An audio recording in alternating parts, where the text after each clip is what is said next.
시청자 여러분, 안녕하십니까? 오늘은 21세기 유행병이라는 비만과 다이어트에 대해 방송하겠습니다. 암 치료만큼이나 어렵다는 다이어트. 그 다이어트에 성공하려면 어떻게 해야 할까요? 자연식을 해서 음식 중독으로부터 벗어나는 것이 아주 중요합니다. 여기서 자연식은 하버드대 식단을 가리킵니다. 하버드대 식단은 한 끼 식사의 2분의 1은 채소와 과일을 먹는 식단입니다. 4분의 1은 현미와 같은 통곡식, 또 4분의 1은 식물성 단백질을 먹습니다. 그리고 올리브유 같은 건강한 기름과 물이 필요합니다. 물은 약간 뜨거운 물이 다이어트와 건강 모두에 좋습니다.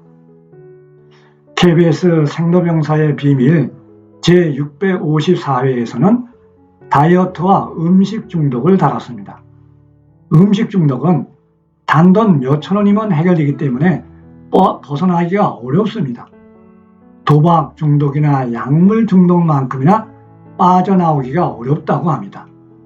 음식 중독에 빠지면 대부분 비만이나 고혈압, 당뇨 등 성인병에 걸리기 아주 쉽습니다.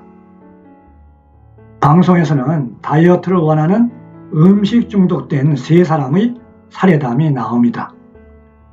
38세 가정주부 이씨의 경우 저녁에 피자와 치킨 그리고 콜라를 시켜 초등학생 아들과 함께 먹습니다. 거의 다 엄마가 먹습니다. 잠자다가 깨면 근처 편의점에 가서 과자와 빵 그리고 과일맛 나는 우유를 사다가 또 먹습니다. 이혼 후 더 심해진 버릇이라고 합니다.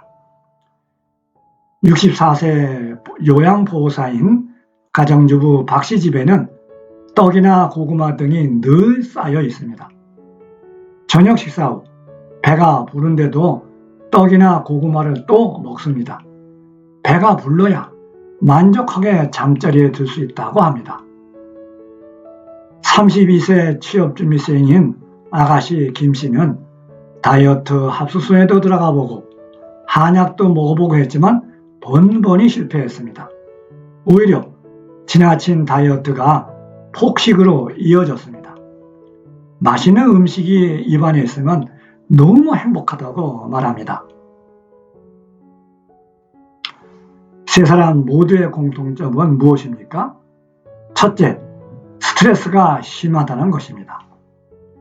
스트레스가 심하면 코르티솔 호르몬이 많이 나와서 식욕 억제가 방해받습니다. 둘째, 모두 수면 장애를 겪고 있었습니다. 밤늦게 폭식을 하니까 깊은 잠을 잘 수가 없습니다. 수면 장애를 이겨내려면 무엇보다 규칙적으로 잠자고 규칙적으로 일어나는 것이 아주 중요합니다. 세끼 식사도 규칙적으로 시간에 맞게 해야 합니다. 특히 잠자기 3시간 전에는 저녁 식사를 완전히 마쳐야 합니다. 셋째, 3사람 모두 달달한 가공식을 너무 좋아했습니다. 설탕이 많이 들어간 달달한 가공식을 먹으면 기분이 좋아집니다. 설탕과 지방 성분이 어우러지면 더 중독성이 강해집니다. 피자, 초콜릿, 쿠키, 아이스크림, 탄산음료, 케이크, 감자칩 등은 모두 중독성이 강한 음식들입니다. 이들 음식들은 몸속에 들어가서 만성염증을 일으키기도 합니다. 어린아이 때 이런 음식들을 많이 먹는 것은 치명적입니다. 당장의 건강 문제도 있지만 음식 중독에 빠지는 것이 더 무서운 것입니다. 어린이 되어도 계속 달달한 음식을 찾게 될 것입니다. 그리고 온갖 성인병으로 고생하게 될 것입니다. 우리가 흔히 먹는 가공식에는 설탕이 많이 들어 있습니다.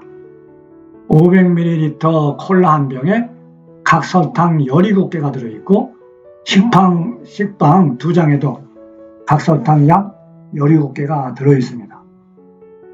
떡볶이 1인분에는 각설탕 약 26개가 들어있고 라면 1인분에는 각설탕 약 28개가 들어있습니다. 2008년 한국인이 가공식품에서 얻는 당분 섭취량은 33.5g이었습니다. 그런데 5년이 지난 뒤 2013년은 44.7g으로 증가했습니다. 음식 중독자가 증가할 수밖에 없습니다. 또 먹는 방송과 사회 분위기가 계속 음식 중독을 부추기고 있습니다. 그럼 세 사람 모두 다이어트에 성공하는 비결은 무엇일까요? 생로병사의 비밀에서는 하버드대 식단을 권했습니다.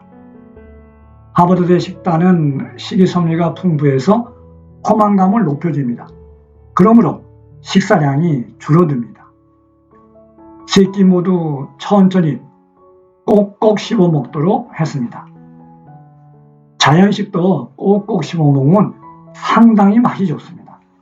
그래서 달달한 음식에 대한 갈망도 줄어듭니다. 또 방송에서 배운 운동도 매일 집에서 하도록 했습니다. 복식 호흡도 하고 실사일지도 쓰게 했습니다. 3주 후 이 세 사람에게 변화가 있을까요? 그렇습니다. 이 씨는 6.6kg, 박 씨는 3kg, 김 씨는 7.4kg 감량되었습니다. 혈압과 중성지방, 콜레스테롤도 모두 좋아졌습니다. 세 사람 모두 유익균도 증가했고 우울감도 많이 줄어들었습니다. 야채는 유익균이 좋아하고 설탕은 유해균이 좋아합니다.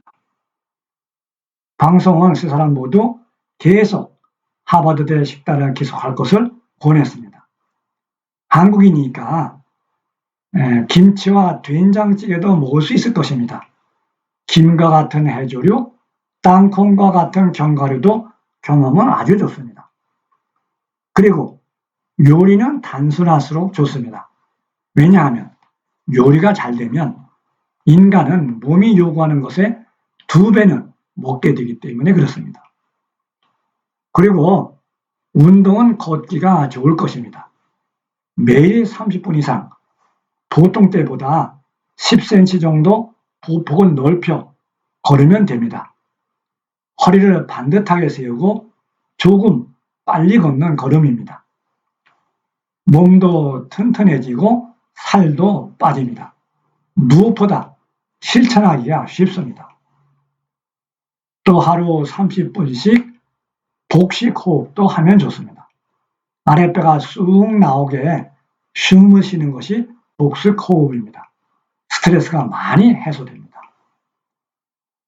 암보다 치료가 어렵다는 다이어트 성공 비결은 무엇이었습니까? 그렇습니다. 하버드대 식단, 걷기 운동, 복식 호흡, 이 세 가지가 성공 비결입니다. 그리고 평생 건강한 다이어트가 가능합니다.